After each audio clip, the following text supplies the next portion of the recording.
अब इस बीच बड़ी खबर आ रही है एनडीटीवी पर। अखिलेश यादव ने कहा है शिक्षा मंत्री का इस्तीफा होना चाहिए। बीते दिन से लगातार ये मांग बुलंद की जा रही है। अखिलेश यादव कल राहुल गांधी के धरने पर भी पहुंचे थे और उन्हें भी हिरासत में लिया गया था। आपको अखिलेश यादव का एनडीटीवी के साथ बातचीत का ये हिस्सा सुनवाते हैं। ये जो टकराव है संसद में, ये कैसे खत्म होगा? क्योंकि आज तीसरा दिन है, काम नहीं हो पा रहा। क्या बीच का रास्ता? सरकार खुद ये महसूस करती होगी, ये सवाल बड़ा है, क्योंकि आज भी सरकार को कई मेट्रो स्टेशन बंद करने पड़े। उनके पास खुद ही इंटेलिजेंस और तमाम इंफॉर्मेशन होगी कि छात्र नौजवान क्या मांग कर रहा है, क्यों चल पड़ रहा है दिल्ली की तरफ। अमूमन हम देखते हैं कि जब छात्र नौजवानों का आंदोलन हो, पार्टी का आंदोलन हो, तो हम लोगों को बुलाते हैं, तैयारी करते हैं। लेकिन ये बिना तैयारी किए हुए नौजवान आए, छात्र नौजवान जो पीड़ित थे, जो दुखी थे, जिन्हें परीक्षा करने की परीक्षा लेकिन भविष्य नहीं बना पा रहे। बहुत सारे परिवार ऐसे हैं हमारे देश में जो नौकरी या इसी तरह के प्रोफेशन जॉब कर करके ही उनका पूरा परिवार और जीवन यापन चलता है। तो जो उसके साथ खिलवाड़ किए, ये लाखों की बात नहीं है, करोड़ों लोगों के साथ धोखा सरकार ने किया। तो आपका सरकार ने खुद स्वीकार किया और खुद दोबारा परीक्षा कराई। इसका मतलब पेपर लीक हुआ था। तो कोई पहली बार पेपर लीक तो हुआ नहीं है। अब आपकी मांग क्या है? क्या मांग ये है, सरकार तैयार है? छात्र युवा नौजवानों ने मांग रखी है, पूरे विपक्ष ने कहा है कि पहले इस्तीफा हो और उसके बाद चर्चा। और आपने हाउस में भी कहा कि हमारी भी बात सुनी जानी चाहिए। वो एक विषय दूसरा है, क्योंकि जब जो घटनाएं देखने को मिली हैं, सुनने को मिली हैं, लोग हमसे मिले हैं, जो लाठी खा करके आए हैं, उनको वीडियोस देखे, तस्वीरें देखी हैं, तो कम से कम इस बात पे तो चर्चा हो सदन में कि उनके साथ क्या व्यवहार किया पुलिस ने। तो सबके पास अपने बयान हैं, सबके पास अपने तर्क हैं, लेकिन इन सबके बीच छात्रों का कहीं इस्तेमाल तो नहीं हो रहा है और कहीं उनके मुख्य मुद्दे से ध्यान तो नहीं भटक जाएगा। ये इस देश को भी आज इंश्योर करना होगा। इस पर चर्चा के लिए हमारे साथ बीजेपी से इस वक्त विजय शर्मा जुड़ गए हैं, एलजेपी रामविलास पासवान दल से रंजन सिंह हमारे साथ जुड़ रहे हैं, कांग्रेस पार्टी से डॉक्टर मिराज हुसैन हमारे साथ आ गए हैं और समाजवादी पार्टी से तारिक खान साहब जुड़ गए हैं। मैं सीधे विजय शर्मा जी आपके साथ ही शुरुआत कर रही हूँ। संसद कैसे चलेगी? ये टकराव कैसे खत्म होगा? मीनाक्षी जी, संसद चर्चा के लिए है।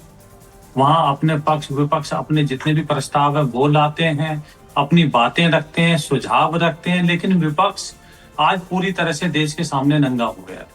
वो विपक्ष ना बात करना चाहता है, न कोई भी चाहे देश का कोई भी मुद्दा हो उस पर ना चर्चा करना चाहता है। विपक्ष जो है वो मुद्दा विहीन है, देश में अराजकता फैलाना चाहता है। आप राहुल गांधी जी को देखेंगे, छात्रों के मुद्दे को आप मुद्दा नहीं मानते? नहीं, मुद्दा हम मानते, हम तो तैयार हैं। देश की सड़कों पर, देश की सड़कों में, सेंट्रल दिल्ली में, देश की राजधानी में प्रधानमंत्री आवास के बाहर सांसदों की मौजूदगी, संसद भवन तक मार्च हो जाना बीते 10-12 सालों में तो नहीं हुआ ना सर। ये सारे लोग जो वहां पर इकट्ठे हो रहे हैं, एकत्रित हो रहे हैं, क्या ये मुद्दा नहीं होने चाहिए? क्या ये विषय नहीं है?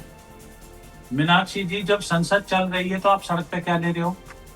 जब हमारे संसदीय कार्य देश के छात्र तो नहीं जा सकते ना संसद के भीतर, वो तो चुने नहीं गए हैं, वहां तो सांसद ही बैठेंगे। वहाँ प्रधानमंत्री जी की जो सुरक्षा है उसको खतरे में डालने का किसने काम किया है? क्यों किया? वहां जब सरकार बार बार कह रही है कि हम चर्चा के लिए तैयार है, तो फिर आप सड़क पे क्या कर रहे हो भाई? आप लाओ ना वहां जो भी आप विधेयक लाना चाहते हो, चर्चा करना चाहते हो, जो भी चर्चा से क्यों भाग रहे हो आप? क्योंकि आपको पता है सच्चाई कुछ और है। मैं ये कहना चाहता हूँ, ये बताना चाहता हूँ कि आप संसद के अंदर आते हो, संसद के अंदर चर्चा कीजिए और स्वस्थ अगर चर्चा होगी तो आपके पास। अभी सरकार की तरफ से क्या कोई प्रस्ताव गया है विपक्ष के पास कि आइए चलिए बैठकर बात करते हैं, आइए चर्चा करते हैं? कल आपने बयान सुना नहीं जितेंद्र सिंह जी का? ठीक है, वो राहुल गांधी जी के पास जाते हैं, वो राहुल गांधी जी कहते हैं ठीक है, और उसके बाद वो बदल जाते हैं। ये देश के सामने है। हमारे मंत्री जी पूरे देश डॉक्टर मिराज हुसैन, ठीक है डॉक्टर मिराज हुसैन, अब देखिए जितेंद्र सिंह ने कल बड़ा साफ स्पष्ट कहा कि पहले राहुल गांधी मान गए थे, उसके बाद उन्होंने कहा कि नहीं हमें तो इस्तीफा भी चाहिए, अब हमारी मांग बदल गई है। सरकार अगर बातचीत के लिए, प्रस्ताव पर बात करने के लिए तैयार हो गई थी, चर्चा के लिए तैयार हो गई थी, तो ये भी तो विपक्ष के रूप में आपकी जीत ही थी, ये तो स्वीकार कर लेना चाहिए था। क्यों नहीं स्वीकार किया? आज फिर काले कपड़े पहनकर सांसद पहुंच गए। अब देखिए तस्वीरें तो ये हो सकती हैं, सुर्खियां बन सकती हैं, हेडलाइंस बन सकती हैं, लेकिन संसद नहीं चल पा रही सर, ये देश को दिख रहा है। देखिए ऐसा है कि छात्र जो हैं वो जंतर मंतर पर 2 रोज पहले नहीं बैठे, वो 20 रोज से ऊपर समय हो गया जब से बैठे हुए। पेपर लीक का मामला जो है ये पहला पेपर लीक नहीं हुआ है। कई सारे पेपर, मतलब दर्जनों के लिहाज से पेपर लीक हो रहे हैं लगातार, और इतना कुछ होने के बाद पूरे देश में अलग अलग विभागों के पेपर लीक होना, अलग अलग भर्तियों के पेपर लीक होना, फिर अब नीट का पेपर लीक, उसके बाद छात्र जो है सड़कों पर आए हैं। कोई छात्र पिकनिक मनाने के लिए जंतर मंतर नहीं आए, पहली बात। दूसरी बात कि 20 तारीख को संसद का सत्र शुरू हुआ। 20 तारीख को आप देखिए और बताइए कि क्या इस मुद्दे पर चर्चा के तारीख को मुद्दा कुछ और था। विपक्ष ने हंगामा किया, विपक्ष ने शोर किया, संसद के अंदर मांग की कि कांग्रेस पार्टी के सहित सारे विपक्षी दल इस बात के लिए तैयार थे कि उस रोज ही इस पर डिबेट हो जाए, लेकिन डिबेट नहीं। और डिबेट ना होकर क्या हुआ आपको बताएं, 20 तारीख को सड़कों पर बर्बरता हुई छात्रों के साथ। मैं भी किसी का पिता हूं और जो हमारे भाजपा के मित्र बैठे हैं हो सकता है वो भी किसी के पिता हो।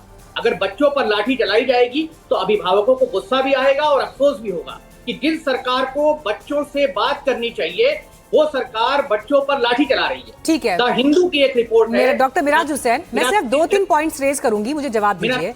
आपने कहा छात्रों का मुद्दा एड्रेस होना चाहिए। खुद प्रधानमंत्री ने माना है ना, उन्होंने संसद के पहले दिन ये बयान दिया है कि इस विषय पर हमें काम करना पड़ेगा, मिसाल सेट करनी पड़ेगी, उनका बयान है। मान लिया ना सरकार ने। जेपी नड्डा सीजेपी के दोनों नेताओं से मिल लिए, उसके बाद अस्पताल जाकर भी मिल गए। कल जितेंद्र सिंह आ गए कांग्रेस के प्रोटेस्ट में, आकर मिलने। आप लोग प्रोटेस्ट में बैठे, उसके 1 घंटे के अंदर सरकार के मंत्री पहुंच गए प्रोटेस्ट के धरना स्थल पर और आके कह रहे हैं कि आइए बात करिए। मुझे बताइए, अगर आप लोग सत्ता में होते, यही परिस्थिति अगर बीजेपी ने आपके लिए खड़ी की होती तो उस समय कांग्रेस पार्टी क्या करती सत्ता में रहते हुए? मुझे इस बात का जवाब चाहिए। मैं बिल्कुल आपका एक एक जवाब दूंगा, आप मेरी बात इत्मीनान से सुन लीजिए। देखिए 20 तारीख को परिस्थितियां कुछ और थी। 20 तारीख को सरकार ना चर्चा के लिए तैयार थी।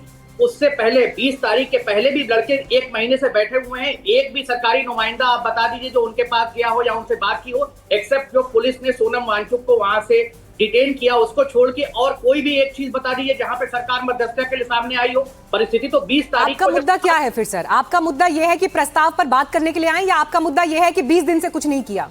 मुद्दा क्या है? मेरा मुद्दा मैं कह रही हूँ कि मैं तो आपको क्रेडिट दे रही हूँ कि चलिए 20 दिन के बाद अगर कांग्रेस के प्रोटेस्ट के बाद ही मंत्री आए और कहते हैं कि बात करते हैं, तो कांग्रेस को तो इसको अपनी उपलब्धि मानना चाहिए था कि विपक्ष ने दबाव बना दिया सरकार के ऊपर। क्यों नहीं आप लोगों ने एग्री किया इसके लिए? मैं आ रहा हूँ मीनाक्षी जी, उत्तेजित होने की जरूरत नहीं है। मैं ये कह रहा हूँ कि आप ये बताइए कि छात्रों पर 20 तारीख को द हिंदू की एक रिपोर्ट में आपको हवाला देके कह रहा हूं कि पेलेट गन चलाई गई। पेलेट गन किस पे चलाई जाती है? कश्मीर में आपने सुना होगा पेलेट गन। अभी आज का मैं आपको वीडियो दिखा दूंगा जिसमें छात्रों को जो है करंट लगाने वाला जो रॉड होता है उससे करंट लगाया जा रहा है जंतर मंतर के पास। ये अभी भी हो रहा है। अब आप आ जाइए दूसरी चीज पर। आपने कहा सदन में कांग्रेस चर्चा नहीं होने दे रही। हाँ, कंप्लीट करिए। अभी थोड़ी देर पहले एक विजुअल चलाया आपने राज्यसभा से सीधे, उसमें क्या हुआ? रिजिजू जी ने कहा कि चर्चा हो सकती है।